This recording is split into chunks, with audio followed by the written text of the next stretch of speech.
வணக்கம் மக்களே, நாம இந்த ஆரோக்கியமான பதிவில் காளான்களில் நிறைந்துள்ள மருத்துவ நன்மைகளை பற்றி நம்ம விளக்கமாக பார்க்க போகிறோம். காளான்கள் நம்ம வாங்கி சாப்பிட்றோம் அப்படின்னா வாங்கும்போது எப்போதுமே அந்த காளான் ஃப்ரெஷ்ஷாக புதிதாக இருக்கக்கூடிய காளான்களை தான் நம்ம வாங்கி எடுத்துக்கணும். காளான்களை நன்றாக கழுவி சரியாக வேக வைத்து நம்ம சாப்பிடணுங்க. காடுகளில் விளையக்கூடிய எல்லா காளான்களுமே நல்ல காளான்கள் கிடையாது, அதை நீங்கள் தெரிஞ்சுக்கணும். சில விஷத்தன்மை கொண்ட காளான்கள் கூட இருக்கலாம். எனவே நீங்கள் அங்கீகரிக்கப்பட்ட கடைகளில் நல்ல காளான்களை மட்டுமே வாங்கி உணவுகளில் பயன்படுத்திக்கோங்க. அந்த மாதிரி காளான்களை நீங்கள் எடுத்துக்கொள்ளும் போது கிடைக்கக்கூடிய ஊட்டச்சத்துக்கள் என்னென்ன, அதன் மூலம் நீங்கள் உங்களுக்கு கிடைக்கக்கூடிய மருத்துவ நன்மைகள் என்னென்ன அப்படின்றத விளக்கமாக பார்ப்போம். அதை பற்றி பார்க்குறதுக்கு முன்னாடி இந்த வீடியோவுக்கு மட்டும் ஒரு லைக் கொடுத்துட்டு இந்த தகவலை உங்களுக்கு தெரிஞ்சவங்களுக்கும் ஷேர் பண்ணிவிடுங்க. ஏன்னா அது அவங்களுக்கும் பயனுள்ளதாக இருக்கக்கூடிய ஒரு ஆரோக்கியமான பதிவு தாங்க. இது போன்ற அப்டேட்ஸ்களை நீங்கள் தொடர்ந்து பார்க்குறதுக்கு நம்மளுடைய ஹெல்த் நியூஸ் தமிழ் சேனலை மறக்காமல் சப்ஸ்கிரைப் பண்ணி வச்சுக்கோங்க. பக்கத்தில் இருக்கக்கூடிய பெல் பட்டனையும் கிளிக் பண்ணி ஆல் அப்படின்ற ஆப்ஷனையும் செட் பண்ணி வச்சுக்கிட்டீங்க அப்படின்னா நாங்கள் போடக்கூடிய எல்லா அப்டேட்ஸும் உங்களுக்கு நோட்டிஃபிகேஷன் அடிக்கடி சேரும். சரிவாங்க மக்களே, இப்போ வீடியோக்குள்ளே போயிடலாம். நோய் எதிர்ப்பு சக்தி திறனை அதிகரிக்கக்கூடியதுங்க காளான். அதாவது நம்மளுடைய இம்யூன் பவரை இன்க்ரீஸ் பண்ணி ஒட்டுமொத்த இம்யூன் சிஸ்டத்தையே நமக்கு வலுப்படுத்துறதால எந்த விதமான நோயுமே நமக்கு காளான் அட்டாக் ஆக விடாது. அதுக்கான காரணம் என்னன்னு கேட்டீங்கன்னா, காளான்களில் இருக்கக்கூடிய செலினியம் மற்றும் பீட்டா குளுக்கன் இது எல்லாமே உடலினுடைய நோய் எதிர்ப்பு மண்டலத்தை, அந்த இம்யூன் சிஸ்டத்தையே நமக்கு வலுப்படுத்துது, அதாவது ஸ்ட்ராங் பண்ணுது. ஸோ இது அடிக்கடி நமக்கு ஏற்படக்கூடிய சளி, காய்ச்சல், இருமல், தலைவலி இந்த மாதிரி பிரச்சனைகள் நம்மளுடைய உடலை பாதுகாக்குது. அதாவது இந்த நோய்களை குணப்படுத்தி மீண்டும் வராமல் தடுக்குது. அதே போல சீசனெல்லாம் புதுசாக அட்டாக் ஆகக்கூடிய பாக்டீரியா, வைரஸ், பூஞ்சை தொற்று போல பெரிய பெரிய வியாதிகள் நம்மளுடைய உடலை தாக்காத வண்ணம் நோய் எதிர்ப்பு மண்டல வலுப்படுத்துறதுக்கு எல்லாமே, எந்த நோயுமே அட்டாக் ஆகாமல் நலமோடு இருக்கிறதுக்கு எல்லாமே காளான் நமக்கு உதவிகரமாக இருக்கும். இதயத்தை ஆரோக்கியமாக வைத்துக் கொள்வதற்கு காளான் நம்ம எடுத்துக்கொள்ளலாங்க.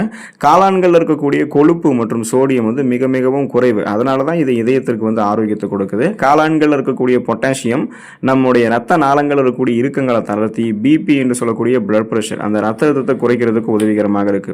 மேலும் காளான்கள் இருக்கக்கூடிய ஃபைபர் என்று சொல்லக்கூடிய நார்சத்து ரத்த நாளங்களில் படிந்திருக்கக்கூடிய இதயத்திற்கு தீங்கு விளைவிக்கக்கூடிய ரத்த ஓட்டத்தை தடுக்கக்கூடிய கெட்ட கொழுப்பு, அந்த எல்டிஎல் அப்படின்னு சொல்லக்கூடிய அந்த கெட்ட கொலஸ்ட்ரால்ஸை படியாமல் தடுக்கிறதுக்கும் படிந்திருக்கக்கூடிய கெட்ட கொழுப்புகளை அகற்றுவதற்குமே காளான்கள் இருக்கக்கூடிய நார்சத்து நமக்கு ஹெல்ப் பண்ணுதுங்க. ஸோ இதனால் பார்த்தீங்கன்னா உங்களுக்கு பிபி ப்ராப்ளமும் இல்லை, கொலஸ்ட்ரால் ப்ராப்ளமும் இல்லை. அதனால் ரத்த நாளங்கள் வழியாக ரத்த ஓட்டம் இதயத்துக்கு எப்போதுமே சீரான அளவில் கிடைத்து கொண்டே இருக்கும். இதனால் இதய துடிப்பு சீரான அளவில் இருக்கும். மாரடைப்பு, பக்கவாதம், இதய தமனிகளில் வீக்கம் ஏற்படுதல், இதய தசைகள் வலுவிழந்து போகுதல் போன்ற எந்த பக்க விளைவுகளுமே உங்களுக்கு ஏற்படாது. ஸோ உங்களுடைய இதயத்தை நீங்கள் பன்மடங்கு பலம் பெற வைக்கணும்னா காளான்களை எடுத்துக்கொள்ளலாம். எலும்புகளை வலுப்படுத்தி கொண்டு பல்வேறு விதமான அளவுகளில் உங்களுடைய எலும்புகளை நீங்கள் இரும்பு போல பலம் பெற வைத்துக் கொள்ளணும். பேலன்ஸ்லாம் தடுமாறாமல் வயதான காலத்திலுமே எலும்புகளை பலமாக வைத்துக் கொள்ளணும்னா காளான்களை நம்ம எடுத்துக்கொள்ளணும்.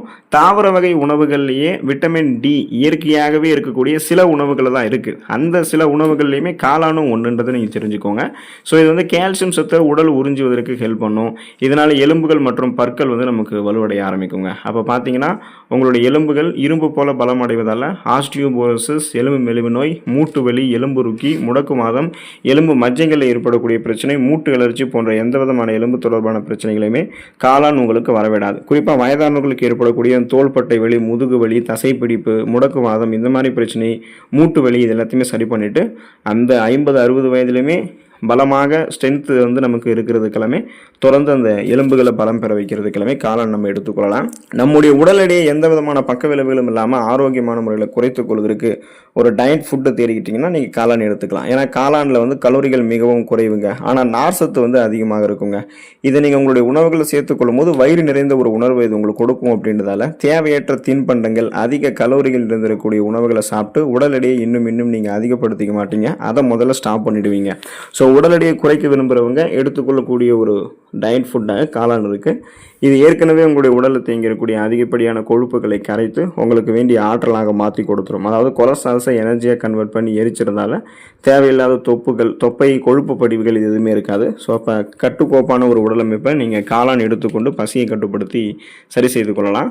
அதே போல் அனிமியா என்று சொல்லக்கூடிய ரத்த சோகை நோய், அந்த நோய் குணப்படுத்தப்பட்டு மீண்டும் வராமல் தடுக்கப்படுவதற்கு காளான் எடுத்துக்கலாம். காளானில் இரும்பு சத்து அது ஓரளவுக்கு இருக்குங்க. ஸோ இது ரத்தத்தில் ஹீமோகுளோபினுடைய அளவு அதிகரிக்கிறதுக்கும் உடல் சோர்வை நீக்கிறதுக்குமே ஹெல்ப் பண்ணும். ஸோ குறிப்பாக பார்த்தீங்கன்னா இரும்பு சத்து காளான் நம்ம சாப்பிடும்போது நமக்கு கிடைக்கும். ரத்த சிகப்பணுக்கள் அதிகரிக்கப்படும். ரத்த சிகப்பணுக்கள் அதிகரிக்கப்படும் போது அதில் இருக்கக்கூடிய ரத்த புரதமான ஹீமோகுளோபினுடைய கவுண்ட்டும் அதிகரிக்கப்படும். இப்போ ஹீமோகுளோபினுடைய கவுண்ட் நம்ம ஏன் அதிகரிக்கணுன்ற ஒரு கேள்வி உங்களுக்கு வரும். ஹீமோகுளோபினுடைய கவுண்ட் குறையும் போது தான் போதுமான அளவுக்கு ஆக்சிஜன் சப்ளை நம்மளுடைய உடலுக்கு கிடைக்காது. அதனால தான் மயக்கம், தலைவலி, குமட்டல், வாந்தி, உடல் சோர்வு, உடல் பலவீனம், கவனமின்மை இந்த அறிகுறிகளை நமக்கு ஏற்படும். ஸோ இந்த மாதிரியான அறிகுறிகளை நமக்கு ஏற்படக்கூடாதுன்னா ஹீமோகுளோபினுடைய கவுண்ட்டை இன்க்ரீஸ் பண்ணி ஆக்சிஜன் சப்ளைவை முறையான அளவில் பெற்றுக்கொண்டு சுறுசுறுப்பாக நம்ம இயங்கணும் இல்லையா. அதுக்கு தான் அந்த இரும்பு சத்தை பெறுவதற்கு நீங்கள் காளான் எடுத்துக்கிட்டிங்கன்னா அனிமியாவுக்கான அறிகுறிகள் இருக்காது. ரத்த சோகையை தடுத்துக் கொள்ளலாம், மீண்டும் வராமல் தடுத்துக் கொள்ளலாம். அதே போல் பார்த்தீங்கன்னா குணமும் படுத்திக் கொள்ளலாம். ஸோ ரத்தத்தில் சர்க்கரையோட அளவை கண்ட்ரோல் பண்ணிக்கிறதுக்கு, புற்றுநோயிலிருந்து நீங்கள் விடுதலை பெறுவதற்கு, இந்த மாதிரி பல்வேறு விதமான நன்மைகளை பெறுவதற்கு காளான உங்களுடைய உணவுகள் எடுத்துக்கொண்டு ஆரோக்கியமாக இருங்க. அடுத்த ஆரோக்கியமான பதிவில் மறக்காமல் சந்திப்போம். நன்றி மக்களே.